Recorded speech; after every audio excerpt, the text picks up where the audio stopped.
എല്ലാവർക്കും നമസ്കാരം. ഞാനിപ്പോൾ കേട്ടതൊരു ഭക്തിഗാനമാണ്.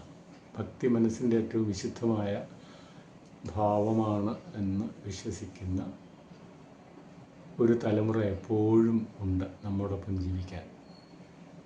ഈ ഭക്തിഗാന CD-യുടെ പേര് എൻ്റെ അകത്തോ നിൻ്റെ അകത്തോ എന്നാണ്. എൻ്റെ അകത്തും നിൻ്റെ അകത്തും വിശുദ്ധി നിറയണമെന്ന് പ്രാർത്ഥിക്കാനാണ് സത്യത്തിൽ അയ്യപ്പ ഭക്തിഗാനം.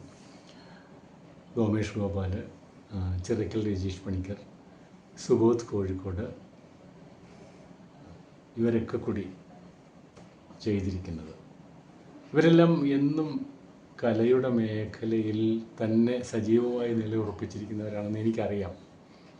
ഒരാൾ എഴുതുന്നു, ഒരാൾ സംഗീതം കൊടുക്കുന്നു, ഒരാൾ അതിൻ്റെ പ്രോഗ്രാമിംഗ് നടത്തുന്നു, ഒരാൾ റെക്കോർഡ് ചെയ്യുന്നു, ആലപിക്കുന്നു. ഇതൊക്കെ വലിയ കാര്യങ്ങളല്ലേ? ഇതിന് ആസ്വാദകരുണ്ടാവുക വളരെ പ്രധാനപ്പെട്ട കാര്യമാണ്. ഞാൻ ഇപ്പോഴൊരു ആസ്വാദകനായി മാറി. ഇത് ഞാൻ മനസ്സറിഞ്ഞ് ആത്മാർത്ഥതയോടെ ആസ്വദിച്ചു. എനിക്കിത് ഇഷ്ടമായി. എല്ലാ സംസ്കാരത്തിലും കുറേ പുരാവൃത്തങ്ങളുണ്ട്, കുറേ കഥകളുണ്ട്. ചിലത് അതിശക്തമാണ്, ചിലത് നമ്മളെ മനസ്സുകൊണ്ട് അഗാധമായി സ്പർശിക്കുന്നതാണ്, സ്വാധീനിക്കുന്നതാണ്. ചിലത് നമ്മളെ ആവേശം കൊള്ളിക്കുന്നതാണ്, ചിലത് നിർമ്മലമായ വിചാരങ്ങളിലേക്ക് നമ്മളെ നയിക്കുന്നതാണ്. എന്തായാലും ആത്മബലമില്ലാതെ, സ്വപ്നങ്ങളില്ലാതെ നമുക്ക് ജീവിക്കുക അസാധ്യമാണ്. നമുക്ക് ആത്മബലം ഉണ്ടാകണം.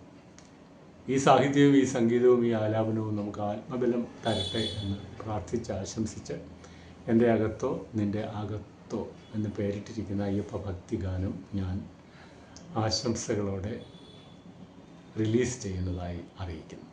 നന്ദി, നമസ്കാരം.